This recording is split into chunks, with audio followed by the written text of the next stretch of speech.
So we've got a real treat tonight. People always say that their favorite thing is having people give short personal talks. And so that's what we're going to do tonight. We had the talk, we gave the talk last week called The Present Buddha, or Glimpses of Perfect Love was the other title it could have been. And the three people who are going to speak tonight are going to tell us times in their lives when that has spoken to them, and it's on a personal level. So we've got first of all we've got Dayaloka, then Bodhivasini, then Amalasiddhi, who some of you will know very well from other contexts. Bodhivasini has been running things at the centre here for a really long time. Bodhivasini wrote and delivered the Panto for many years. Oh, yes, she did. So she's often here at times when you might not have seen her delivering study and retreats and things like that at the centre. Dayaloka is one of the team involved in the garden party at the moment. Amalasiddhi's and loads of other stuff, Mitra study, Buddha field, the yatra, loads and loads of stuff. And Amalasiddhi has just led the intro course. You know him from Dharma, from the cafe in Crooks. And where are you? And here he is. And loads of other stuff at the centre over the years. So three order members really integral to the life of the Sangha come here tonight to tell us all about their personal connection with the perfect love. So first of all, I'm going to ask Dayaloka to come up, and you've got your mic of your own. Brilliant.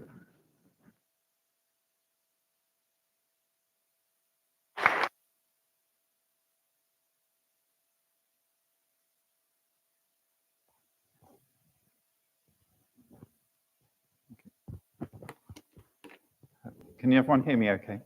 Yeah, good. Okay, at the back. Great. So last week, Sangha Gita gave this really deeply personal talk about the way she's encountered Tara and Padmasambhava, really, really deeply moving way. And it kind of reminded me a little bit of Bante's words of commentary on the White Lotus Sutra, where he talks about when you really encounter the Dharma, it really goes into your full being. It transforms you in a way that all the things you already knew are transformed as well. It's a really radical thing. It's not just an additional bit of knowledge. It really goes deeply, deeply inside you.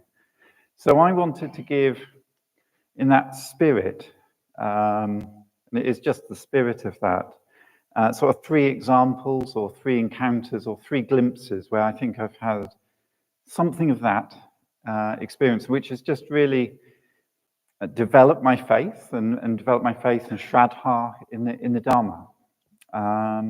So the first one was encountering the Buddha in the Metta Bhavana. So going back a number of years, I was finding my way into the Metta Bhavana. I was doing the Metta Bhavana practice. I was finding it really useful. It made a lot of sense intellectually, yeah? These 4 stages, I was starting to look at different things. It was great. I got to the 4th stage and there were still those resentments, and I was looking at those resentments, little and big.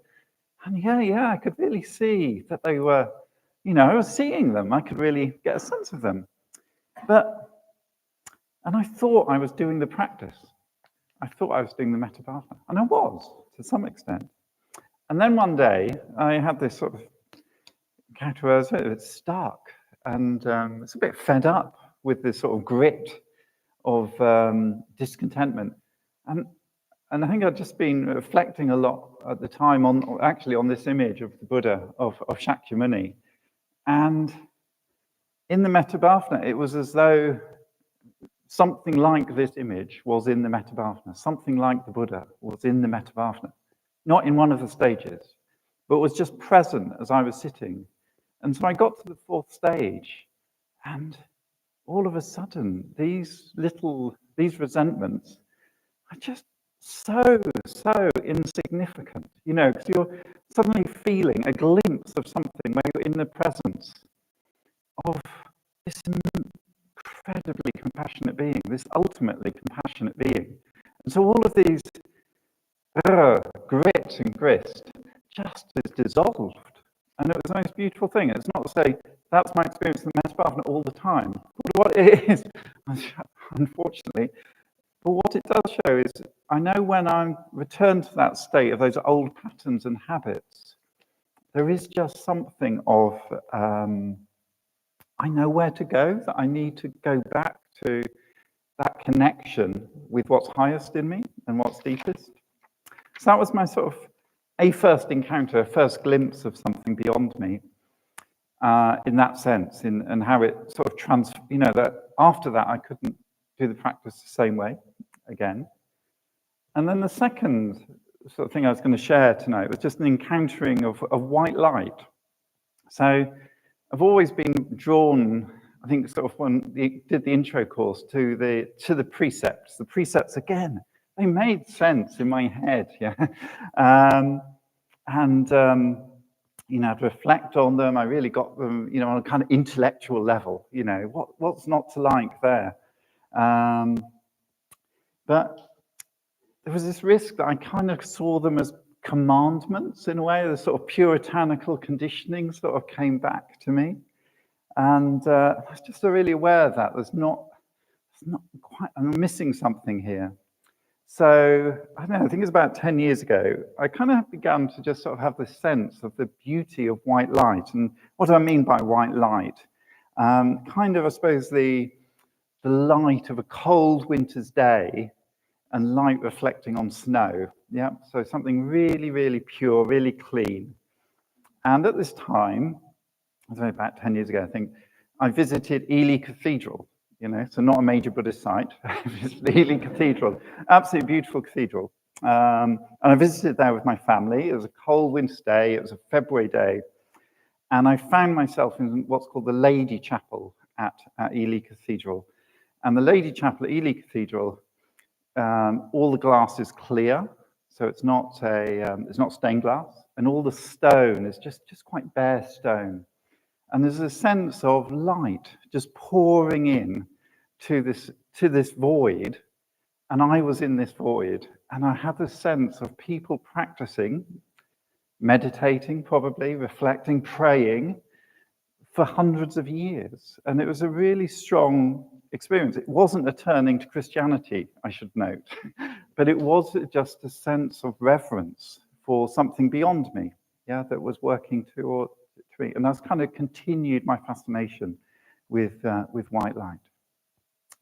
So, and something seemed to shift in my practice, that I could start to see the precepts, particularly in their positive form, as sort of limitless, yeah, that they weren't just these sort of relative rules that we follow or our qualities. It was something beyond that. They were limitless in their potential, reflecting on the wonder of the five or the 10 precepts.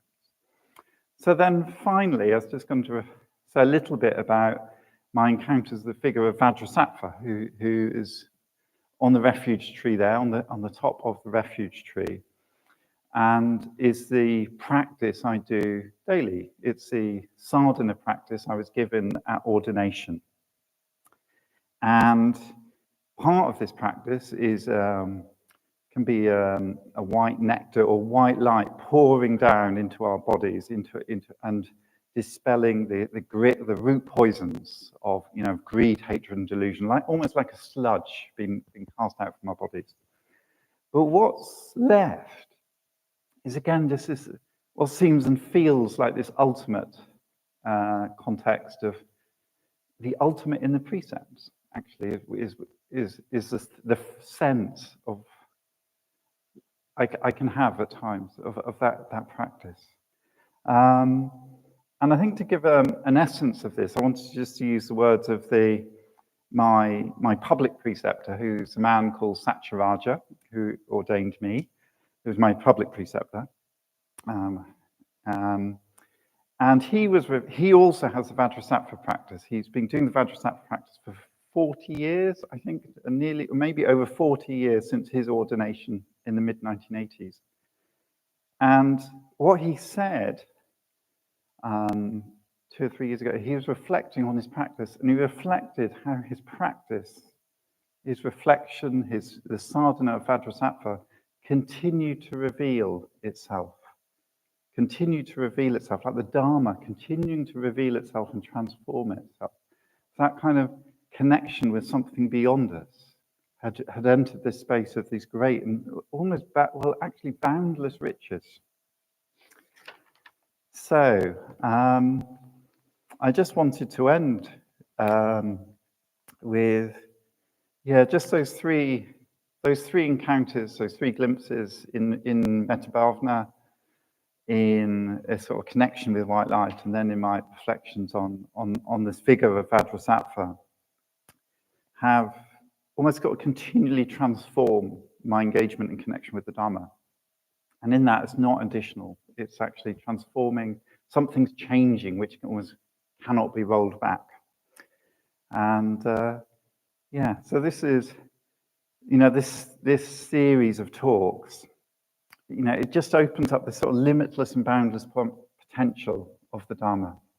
So, thank you, Sangha Gita, for asking me to give the talk. And thank you to Bhante for bringing the Dharma to us all. Thank you.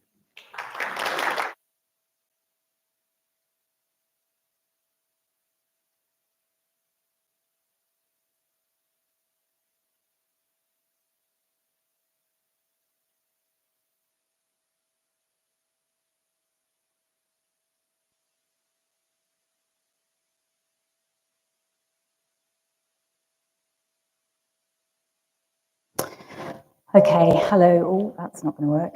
Do I need to move? Is that okay? Can I put it up there? Okay, thank you for that. Lovely to be here this evening. I'm going to actually start with a quote from Bhante Sangharajta from a seminar that he gave in 1981, and it's from the Dhammapada, which is group of teachings, many of you know, regarded as the literal truth of the Buddha. So Sangharajta said, you have to place yourself in harmony with what the Buddha says and try to feel your way through to its inner meaning through personal experience. So you have to place yourself in harmony with what the Buddha says and try to feel your way through to its inner meaning through personal experience. So I want to talk about my relationship, not with the Buddha, but with Padmasambhava. And I'm using the word relationship quite deliberately. So I do want to emphasize that this has built up over 20 years or more. And when I first came to the center, I kept my distance from what I considered was all that bodhisattva weirdness. It was all just alien to me. And I remember people saying, oh, you'll love the bodhisattvas. Well, I didn't. I didn't understand them. And I particularly kept my distance from Padmasambhava. However, I was very polite and I kept my thoughts to myself and just kept coming to the center, surrounded by the many rupas and tankas, which actually I think makes a massive difference. They're all around us now. So I'm going to talk about 3 particular occasions when I had direct experience with my yidam, Padmasambhava. So he's the figure I've taken up at ordination. I'm not going to talk about what they mean. I'm just going to share them. So on 2 occasions, Padmasambhava came calling for me. And on 1 occasion, I called Padmasambhava. So the first occasion was at Dayaloka, which is the Women's Ordination Retreat Centre. We were doing a collective practice of going for refuge and prostration practice. And we had reached the stage where the whole refuge tree had been created in our meditation, which is just over there behind Sangha Gita. I was in a funny old place at that time. I was questioning everything about ordination, wondering what I was doing there and whether I fitted in. And during that meditation, I felt Padmasambhava's presence very strongly. So, you've created the refuge tree, and he was just standing out. And he said to me, stay. I think it would be more accurate to say he commanded me, stay. And I took note. And interestingly, it wasn't the Buddha that made that connection with me, it was Padmasambhava. So my second experience was at the end of a Zoom retreat just before my ordination in 2020. Janet was there, and we had been looking at the 5 jhanas.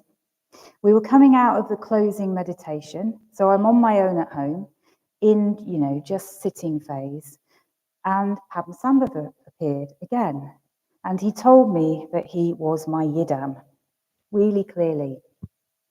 So as Sangha Gita talked about last week, and I've mentioned already earlier, we take up a sadhana practice at ordination. And I was going to take up the White Tara practice. It was all set up. So I was a little bit anxious about speaking to my private preceptor, Punyamala, because it felt like one of those sort of strange things that just happen. And can I trust it? What's going on? But it was too strong to ignore. So I, spoke to Punyamala, and her response was just really reassuring, really deepened my trust actually in the process, in the whole of the process of ordination. And she simply said, well, obviously, you've just, you must have Padmasambhava. So both of those times, I hadn't been thinking about him. Up until then, my relationship with him had been sporadic and cautious. Padmasambhava was mysterious, he still is. He's quite a strong figure and he's a force. I was wary of him actually, but when I reflected upon it, Padmasambhava has always been there when I've needed him. He's a man who has no fear, shows up in the darkest places, and he loves. So the third time I called upon Padmasambhava, and that was when my dad was dying last September. So my dad was in his last, his final hours. There was a lot of fear and anxiety about. I'd put very discreetly a small rupa of Padmasambhava at the foot of my dad's bed. He wasn't a Buddhist, didn't really have a faith, but I felt I just needed to have a connection with something higher. And those last few days were tricky. Felt like something, it was too big somehow for me and my family to hold what was going on.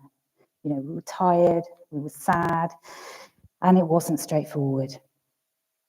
So the last evening, I was on my own with my dad. My mum was asleep, and I just felt it was all too much for me. I needed to hand it over to a higher being who could hold all those conflicting emotions and could help my dad. And ultimately, I just felt like we needed a whole lot of love at that particular time. And so I called upon Padmasambhava, and he came, and he held my dad. Yeah. So I have immense faith in my Yidam. He operates on another plane, outside of my limited view of time and space.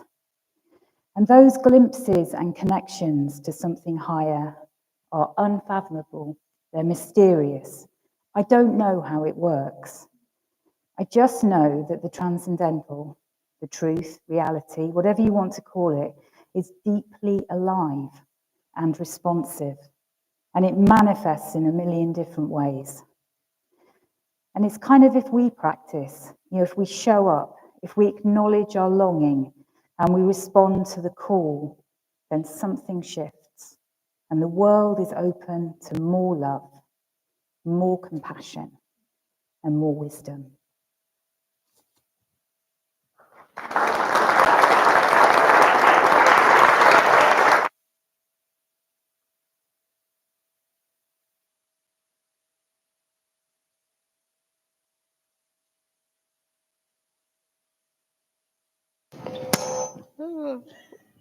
Right.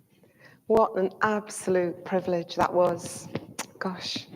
Sometimes when people give short talks, the person who comes up at the end tries to summarize what's been said or say something insightful about each one. I'm not even going to try to do that. I think they can stand on their own. Dayaloka, it was beautiful. Bodhivasini, thank you so much. And Amalasiddhi, wow, thank you. Should we give them a big clap?